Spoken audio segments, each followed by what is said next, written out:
TV 새로운 날이 밝았습니다. 상호 형님 안녕하세요. 네, 안녕하세요.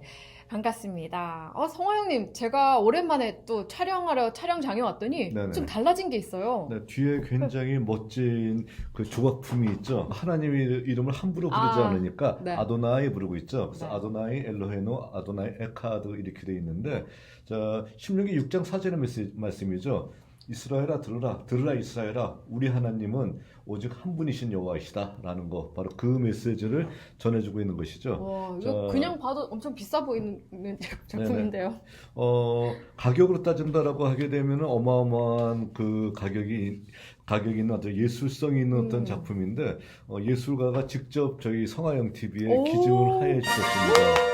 자, 누구냐면은 우리 박유선 전도사님의 남편 되신 유준영 목사님께서 자, 이거를 아주 심혈을 기울여서 한 땀 한 땀 직접 그 조각을 해 주셔가서 한 땀 한 땀 그 히브리어를 파서 이렇게 완성했었던 정말 돈 주고 살 수 없는 어떤 예술 작품인데요. 저희들이 이 뒤에다 걸어놓고 이렇게 이제 그 저희들 하나님의 말씀을 의지하면서 우리가 성질을 그렇게 그 소개하고 또 성지에 대해서 이렇게 얘기하는 것도 결론적으로 얘기하게 되면 하나님의 말씀을 더더욱 확실하게 알기 위한 것이잖아요. 네. 자, 그러니까 항상 우리 이스라엘아 들으라, 하나님은 한 분이시다라는 바로 가장 귀한 메시지를 항상 저희들 머릿속에 새기면서, 자, 또 뒤에서 저희를 보고 있는 것 같이 느끼면서 하나님께서 자, 바로 이 말씀에 대한 두려움을 가지고서 저희들이 이제 성화형을 찍어야 될 것 같아요. 네. 사실 뭐 교회에서 활동하는 모든 것들이 하나님 말씀에 근거해서 이루어져야 하는 거잖아요. 네네네. 너무 든든한 작품 감사합니다, 목사님. 다시 한번 감사드릴게요.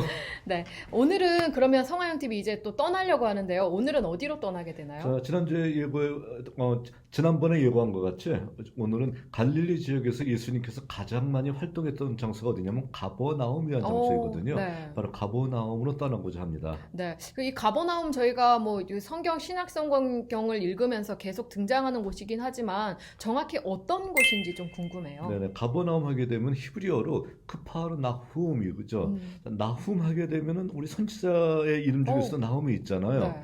크파르 하게 되면 마을이고요. 네. 그리고 나훔 하게 되면 위로예요. 위로. 네. 그러니까 위로의 마을이다라는 소리죠. 그러니까 이름 자체는 굉장히 어떤 좋은 어떤 이름이고요. 또 지역으로 봤었을 땐 갈릴리 북쪽 지역에 위치하고 있고요. 우리 지도에서 보는 바와 같이 북쪽 지역에 위치하고 있고, 그리고 또 납달리 스불론 지파에 소속되어 있는 어떤 곳이었습니다. 근데 납달리 스불론 하게 되면 어떨까요? 구약 시대에 커다란 영향력이 있었을까요? 아니면 이 가버나움은 구약 시대는 커다란 영향력이 없었을까요?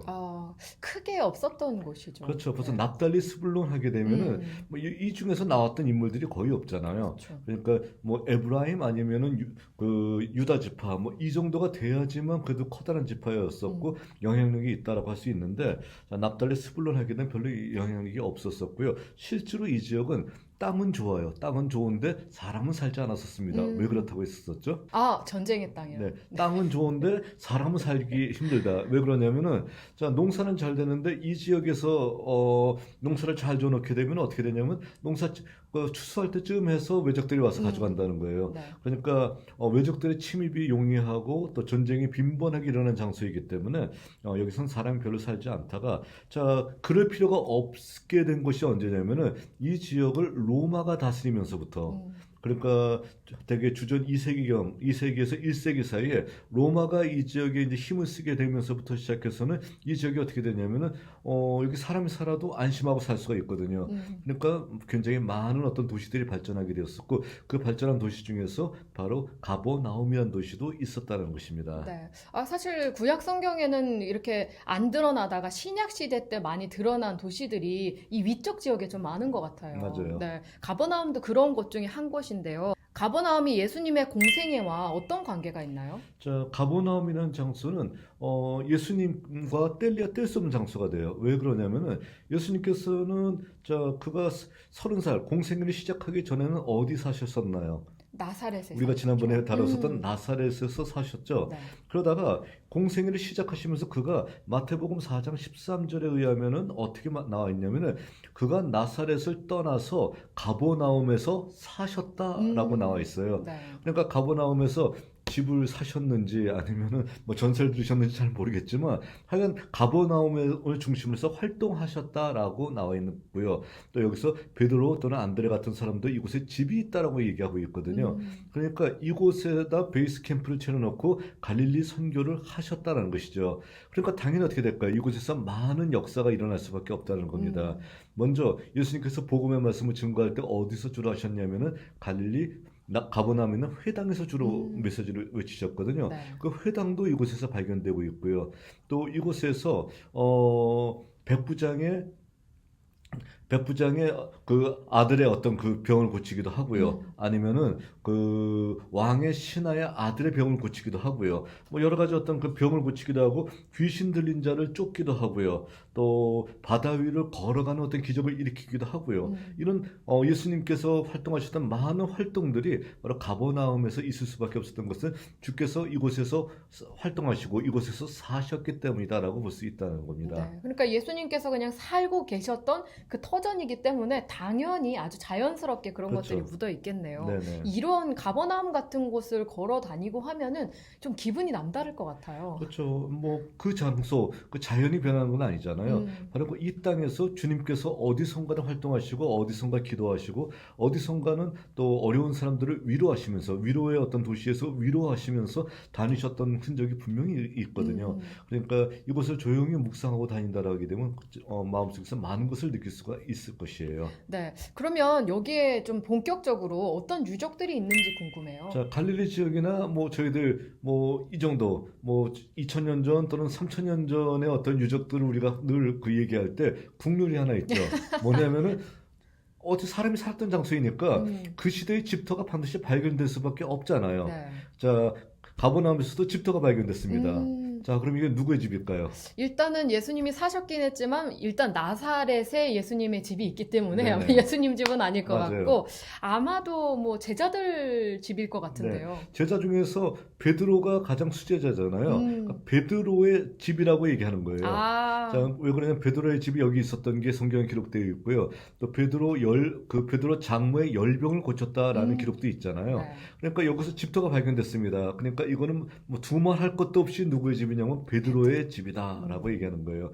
베드로의 집이다 얘기했었고 또 이렇게 얘기했을 경우는 어떤가요? 뭐 반박할 근거가 전혀 없어요. 집터는 집터인데 뭐 누구의 집인지 누가 알 수가 없잖아요. 그러니까 베드로의 집이 여기서 발견되었었고 그 베드로의 집이 발견된 거에다가 어떻게 하냐면 바로 그 위에 무엇을 세웠냐면 교회를 세운 거예요. 자, 그래서 기념 교회가 그 위에 올라가 있는 것이죠. 그러니까 집터를 보존하면서 집터 위에다 기둥만 세워놓고 그 위에다 교회를 세워가지고서 베드로의 집터 위에 바로 교회를 세우는 바로 이런 어떤 그 유적들이 남아 있고요. 또 예수님께서 이곳에서 복음을 증거할 때 어디서 복음을 증거했다라고 방금 얘기했나요?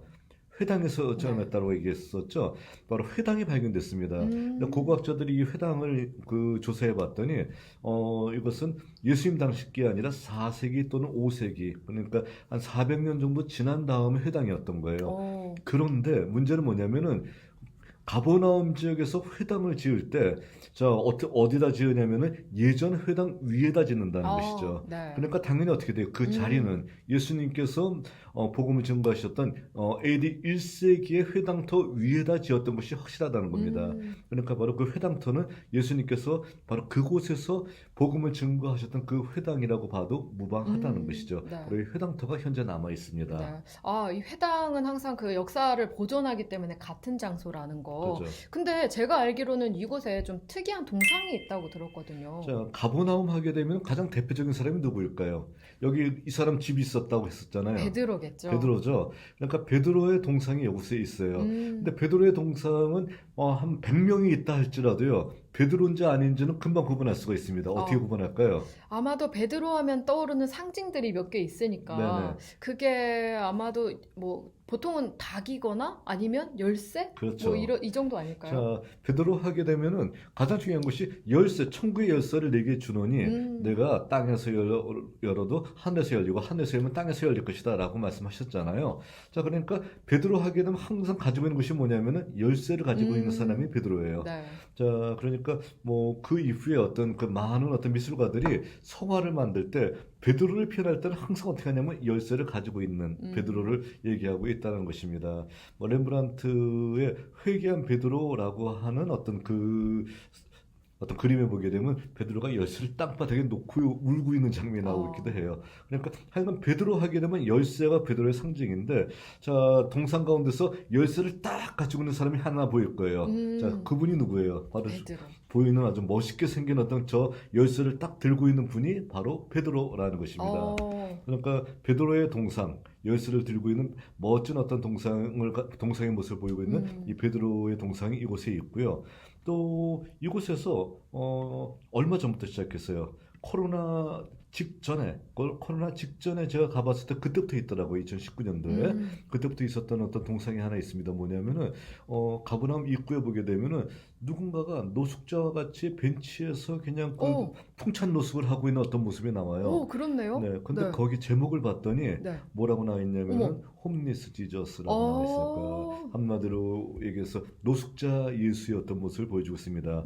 발에는 그 못자국이 그대로 나와 있죠. 그러니까 뭘 얘기하고 있는 건가요? 요즘 그 세상 속에서 우리가 21세기에 살고 있지만 21세기에서 가장 커다란 문제가 되는 것이 뭐냐면은 노숙자들의 문제. 뭐 우리나라도 심하지만 서양은 더 심하거든요. 그러니까 노숙자들의 문제가 굉장히 우리들의 어떤 사회의 어떤 그런 그 관심사 안을 중요한 어떤 그 해결해야 될 문제로 나타나고 있잖아요. 그랬을 때 이 작자가 의도하고 있는 것은 무엇이냐면은 바로 그들 중에 예수가 있다라는 거. 자, 그것을 표현하고 있는 것 같아요. 그러니까 그들 중 한 사람을 우리가 영접하게 되면 꼭 누구를 영접하는 거예요? 예수를 영접하는 것이다라는 그 메시지를 우리들에게 전해주고 있는 정말 울림이 있는 어떤 그 동상이 최근에 하나 세워졌습니다. 네. 정말 생각할 거리가 참 많은 곳이네요, 이곳은. 네, 이렇게 저희가 베드로의 집과 또 예수님 동상 등등 살펴봤습니다. 가버나움에서 저희가 여러 가지를 보게 됐는데요. 다음 시간에는 이제 드디어 갈릴리 지역을 떠나게 되겠죠? 네네. 꽤 오랫동안 갈릴리에 머물렀어요. 네네. 갈릴리 지역은 정말 저희들이 다뤄야 될 것도 많고 예수님께서 공생애 동안 직접적으로 활동하셨던 장소들이었기 때문에 의미 있는 장소들이 많이 있었기 때문에 저희들이 많이 다루게 되었었고요. 이제 이곳을 떠나서 예수님께서 예수님께서 가셨던 갈릴리 주변 지역을 가봐야 되는데, 자, 그 중에서 이제 요 인근 지역에 뭐가 있냐면은 베세다 또는 고라신 같은 어떤 장소가 있어요. 네. 베세다에서는 예수님께서 오병이어의 기적을 행했던 장소이고요. 고라신 같은 경우는 화이스 진저하면서 그 도시를 굉장히 비난하셨던 장소이잖아요. 네. 자, 그러니까 바로 이 지역들이 속해 있는 장소가 어디냐면 골란 고온 지역이거든요. 골란 고온 지역과 더불어서 함께 고라신과 같은 어떤 그 주변 지역을 저희들이 다음 시간에 살펴보도록 하겠습니다. 네, 그럼 다음 시간에는 드디어 갈릴리를 떠나서 새로운 곳으로 떠나보도록 하겠습니다. 그럼 여러분 다음 시간에 만나요. 안녕.